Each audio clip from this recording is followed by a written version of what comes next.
Mais l'histoire ne s'est pas arrêtée avec les Néphilim. Les ELO, une seconde génération d'hybrides, sont issus des vestiges de cette lignée, porteurs de l'héritage de défiance envers l'ordre divin. Contrairement aux Néphilim, qui étaient connus principalement pour leur puissance physique, les ELO ont hérité et affiné leurs traits célestes et humains. Ils ont combiné la puissance de leurs ancêtres Néphilim avec un intellect aiguisé, qu'ils ont utilisé pour manipuler et dominer les ELO, que le livre des Jubilés considère comme des hybrides à moitié angéliques, se distinguent à la fois des humains et de leurs prédécesseurs Néphilim. Ils possèdent un équilibre extraordinaire entre prouesse physique et capacité intellectuelle, ce qui les rend redoutables au combat comme en stratégie. Les légendes anciennes les décrivent comme des guerriers, des dirigeants et des architectes de civilisations avancées. Leur influence s'étend à la gouvernance, à la guerre et même aux arts, laissant une marque indélébile sur le monde antique. Mais ce grand pouvoir s'accompagnait d'une profonde corruption.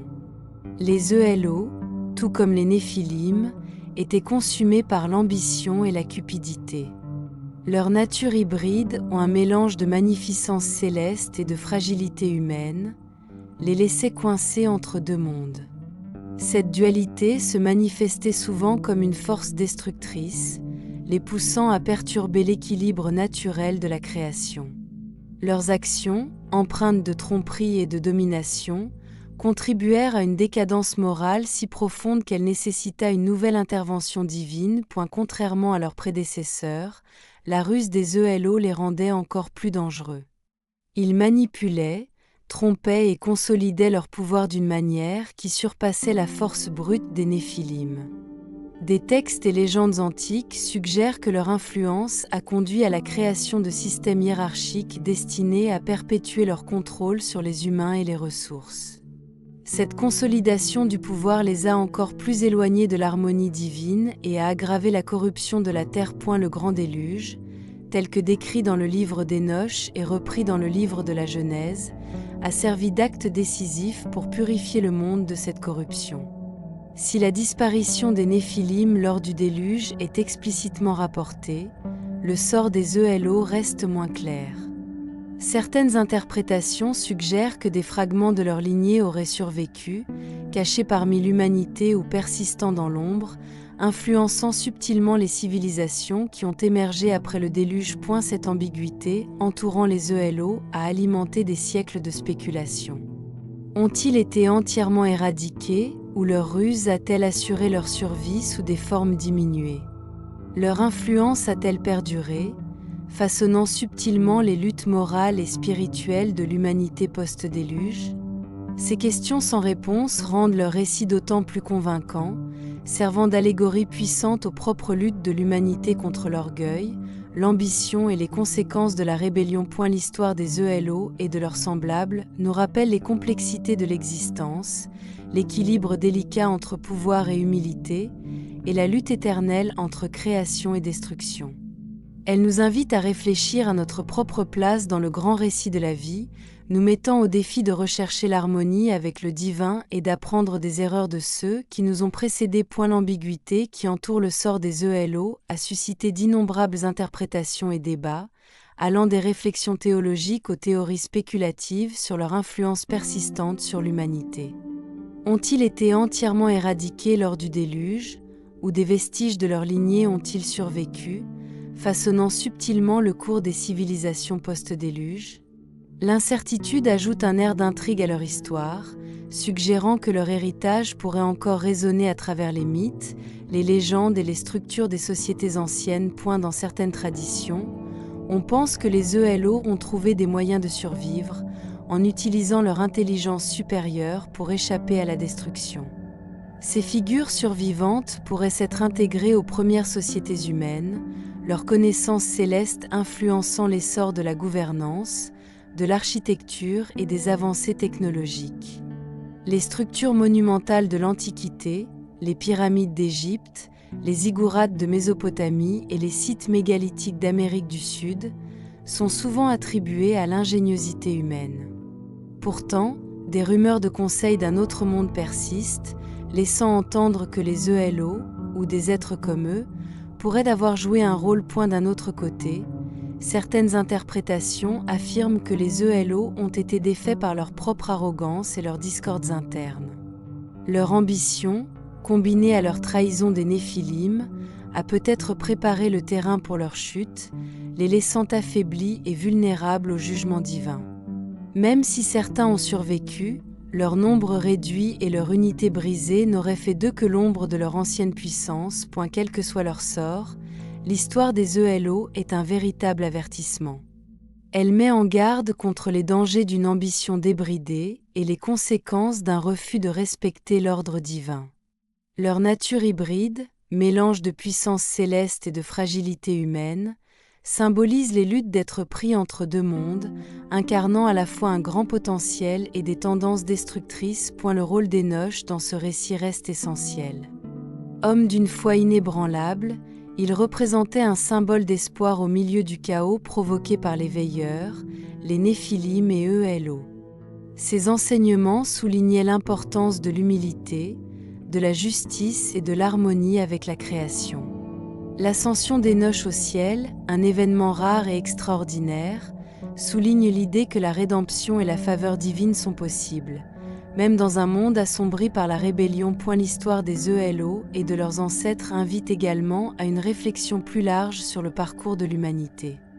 Elle fait écho à la lutte intemporelle entre la quête du savoir et la responsabilité éthique de l'utiliser à bon escient.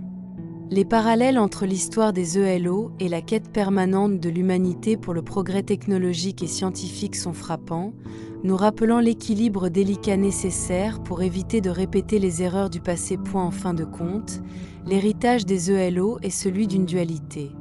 Un pouvoir extraordinaire tempéré par de profonds défauts, une sagesse céleste assombrie par une ambition terrestre.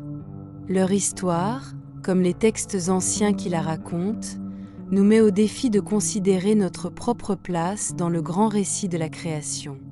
Elle nous invite à tirer les leçons de leur ascension et de leur chute, en recherchant non seulement la connaissance, mais aussi la sagesse pour l'exercer avec intégrité. En réfléchissant au mystère de l'ELO, nous nous souvenons des thèmes récurrents qui se retrouvent dans ces récits anciens. La rébellion, la rédemption et la lutte éternelle pour s'aligner sur le dessein divin. Bien que leur histoire soit entourée de mystères, ces leçons restent claires. Le chemin de l'humilité et de la droiture mène à l'harmonie, tandis que la poursuite du pouvoir pour lui-même mène inévitablement à la ruine. Les mystères persistants des ELO ne concernent pas seulement leurs origines ou leur destin, mais aussi l'impact profond que leur histoire a eu sur la compréhension du pouvoir, de la moralité et de l'ordre divin par l'humanité.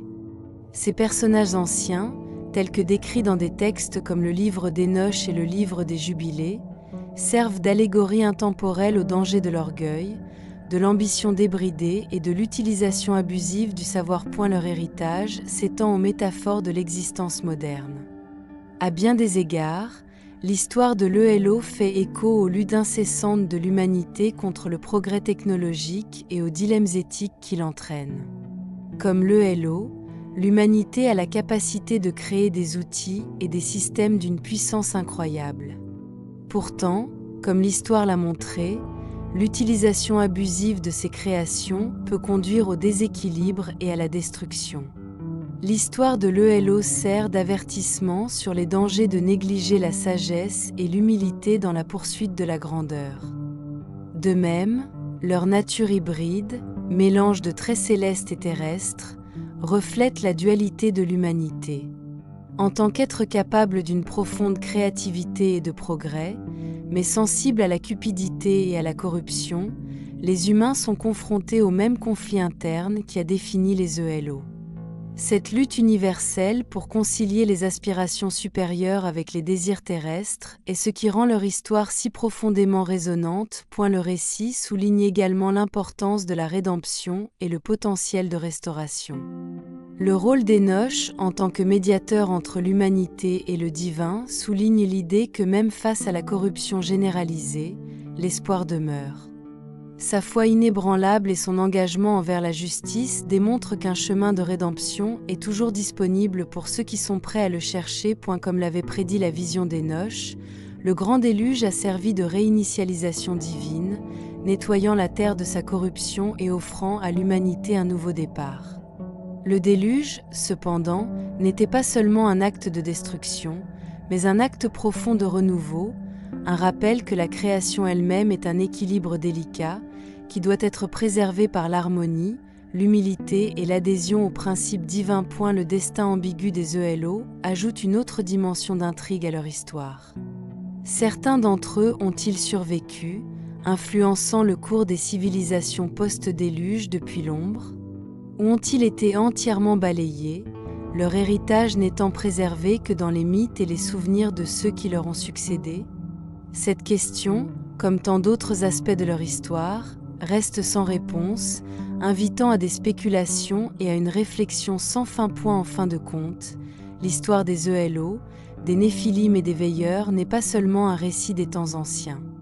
C'est un miroir tendu à l'humanité, reflétant nos luttes, nos triomphes et nos échecs. Elle nous met au défi de considérer les conséquences de nos actes et de nous efforcer de trouver un équilibre entre connaissance et sagesse, pouvoir et humilité. En refermant le livre sur leur histoire, nous nous retrouvons avec une compréhension profonde des complexités de l'existence et de la lutte intemporelle pour nous aligner sur l'ordre supérieur de la création. L'histoire de l'ELO est peut-être ancienne, mais ses leçons sont éternelles, nous rappelant que dans l'ombre de la rébellion, il y a toujours la lumière de la rédemption pour ceux qui la recherchent. Alors que nous concluons ce voyage à travers les anciens couloirs du temps, en explorant les récits énigmatiques des géants, des Néphilim et des ELO, nous nous souvenons des profondes leçons qu'ils laissent derrière eux. Leurs histoires servent d'avertissement et de réflexion intemporelle, nous poussant à rechercher la sagesse, à embrasser l'humilité et à marcher en harmonie avec la création. Si vous avez aimé découvrir ces récits fascinants et les informations approfondies qu'ils offrent, n'oubliez pas de soutenir notre chaîne. Abonnez-vous maintenant pour rester connecté avec plus de contenu qui plonge dans les mystères des textes anciens, les histoires inédites de l'histoire et leur pertinence intemporelle pour notre monde d'aujourd'hui. Rejoignez-nous dans ce voyage de découverte, de réflexion et de connaissance. Et n'oubliez pas que votre engagement nous aide à donner vie à ces histoires incroyables. Merci d'avoir regardé et à bientôt pour la prochaine vidéo. Caché dans les pages d'anciens textes religieux se cache un monde enveloppé de mystères, où les êtres célestes interagissaient avec les mortels et où les interventions divines remodelaient le destin de l'humanité. Parmi ces récits énigmatiques, 3 groupes se distinguent particulièrement. Les géants, les Néphilim et les ELO, également appelés les Hilo. Ces personnages antédiluviens, mis en avant dans le livre d'Enoch et le livre des Jubilés, racontent l'histoire d'une lignée hybride imprégnée de grandeur et de controverses. C'est le récit de leur ascension, de leur chute et de leur héritage durable. À une époque où la Terre était jeune, ses terres immenses et sauvages, le monde regorgeait d'êtres extraordinaires comme on n'en voit plus aujourd'hui. C'était l'époque d'Enoch, un homme d'une droiture sans pareille qui marchait étroitement avec Dieu. Pourtant, la Terre n'était pas uniquement habitée par des êtres vertueux. Parmi ses habitants se trouvaient des créatures qui portaient la marque du défi. Les veilleurs, des êtres célestes chargés d'observer l'humanité, descendirent de leur demeure céleste. Au mépris de la loi divine, ils prirent des femmes humaines pour épouses, donnant naissance aux Néphilim, une race de géants puissants qui dominaient les hommes et inspirait à la fois crainte et admiration. Même parmi ces Néphilim, des divisions commencèrent à briser l'ordre de la création. Les géants, les descendants les plus redoutables des veilleurs, devinrent les maîtres dominants de leurs semblables. Leur immense force et leur appétit insatiable pour le pouvoir ne connaissaient aucune limite. Aussi imposantes que des montagnes, leur voix résonnait à travers le pays et leurs pas faisaient trembler la terre. Se croyant invincibles, ils cherchèrent à dominer toute la création, mais leur arrogance finirait par déclencher des conflits. Les Néphilim, bien que plus petits que les géants, étaient beaucoup plus rusés et nombreux. Ils en voulurent à la tyrannie des géants, qui s'approprièrent le meilleur du territoire et forcèrent les Néphilim à la servitude pour construire des structures monumentales glorifiant leur règne. Cette oppression sema les graines de la rébellion. Le mécontentement se transforma en conflit ouvert lorsque les Néphilim, poussés par leur ingéniosité, se soulevèrent contre leurs oppresseurs. Dans les forêts denses et les vastes vallées, des batailles féroces éclatèrent.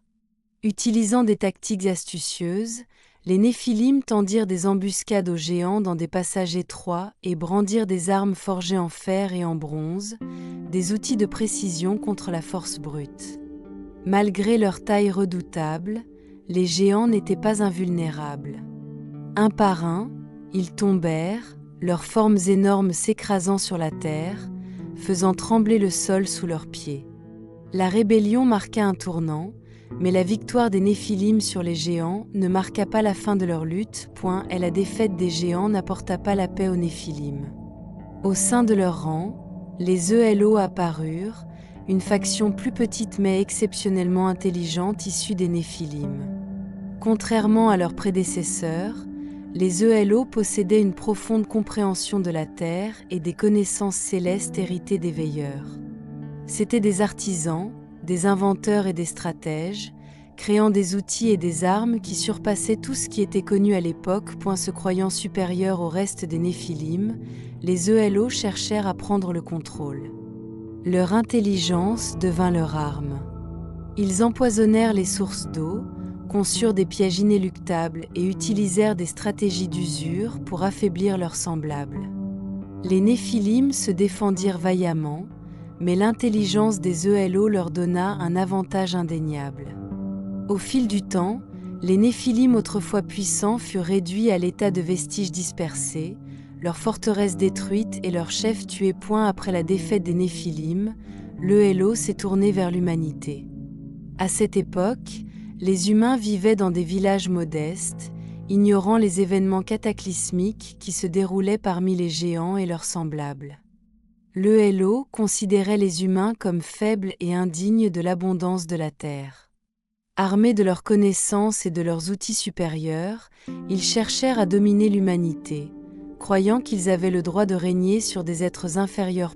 À eu début, les humains résistèrent. Bien qu'ils soient plus petits et moins puissants que les ELO, ils étaient inventifs et déterminés. En s'unissant, ils étudièrent les inventions des ELO, apprenant à les reproduire et à les adapter pour en faire leurs propres armes. Alimentés par un désir féroce de protéger leur famille et leur terre, les humains riposta avec le feu, la ruse et une détermination inébranlable. Les ELO ont sous-estimé la résilience de l'humanité. Malgré leur intelligence, ils n'ont pas pu égaler la volonté et l'unité des humains. Lentement mais sûrement, la tendance a commencé à tourner. À l'aide de pièges, d'embuscades et de raids nocturnes, les humains ont repoussé les ELO. Un par un, leurs oppresseurs sont tombés, leur nombre diminuant jusqu'à ce qu'ils ne constituent plus une menace. Au milieu du chaos de ces conflits, Enoch resta ferme dans sa marche avec Dieu. C'était un homme d'une foi et d'une sagesse sans pareille, une lumière qui guidait un monde assombri par la tourmente. Enoch avait été témoin de l'ascension et de la chute des géants, des Néphilim et des ELO. Il supplia les veilleurs d'abandonner leur rébellion et de rechercher la rédemption. Alors que certains écoutaient ses paroles, versant des larmes de regret, d'autres refusaient, leur orgueil les aveuglant sur le chemin du pardon. Un jour, alors qu'Enoch méditait dans la solitude, un groupe d'humains s'approcha de lui. Ils parlèrent de leurs souffrances, des guerres qui avaient ravagé leur terre et de leurs craintes pour l'avenir. Ému par leur sort, Enoch commença à leur enseigner la sagesse divine qui lui avait été confiée, les lois de la création, les vertus de justice et de miséricorde, et l'importance de vivre en harmonie les uns avec les autres et avec Dieu. Ces enseignements offraient de l'espoir et une direction, exhortant l'humanité à s'élever au-dessus de la corruption des êtres déchus et à choisir la droiture. Au fil des années, les échos du conflit entre les géants, les Néphilim et les ELO s'estompèrent, bien que les cicatrices qu'ils laissèrent derrière eux restèrent gravées sur la terre et dans le cœur des survivants. Enoch, désormais âgé et fatigué, continua sa mission. Une nuit, alors qu'il se tenait au sommet d'une montagne et contemplait l'immensité de la terre, il reçut une vision divine. Il vit un grand déluge qui purifierait le monde de sa corruption. Il vit les veilleurs, enchaînés, jetés dans les ténèbres. Les géants, les Néphilim et les ELO furent balayés, leur pouvoir brisé à jamais. Enoch pleura, non pas à cause du jugement, mais à cause du potentiel perdu de ceux qui s'étaient détournés du Créateur. Il comprenait que le déluge était un acte nécessaire de restauration divine. Avant de quitter la terre, Enoch partagea sa vision avec ceux qui voulaient l'écouter, exhortant l'humanité à se préparer, à se repentir et à rechercher Dieu de tout son cœur. Un jour, Enoch disparut parmi les hommes. On dit que Dieu l'avait enlevé, sa proximité avec le Créateur l'élevant au-delà des confins de la terre. Pourtant, ses enseignements perdurèrent, guidant l'humanité dans son voyage continu vers l'harmonie et la foi. Pour saisir pleinement la signification des ELO, ou ILO comme on les appelait aussi, il faut revenir aux origines de leur lignée. Les Néphilim, leurs ancêtres, sont nés de l'union interdite entre les veilleurs, des êtres célestes descendus sur terre, et des femmes humaines. Ces descendants, puissants et extraordinaires, étaient réputés pour leur immense force, mais tristement célèbres pour leur cupidité insatiable et leur violence implacable. Leurs transgressions, telles qu'elles sont consignées dans le livre d'Enoch, sont devenues si grandes qu'elles ont provoqué le grand déluge, une réinitialisation divine destinée à purifier la terre de la corruption.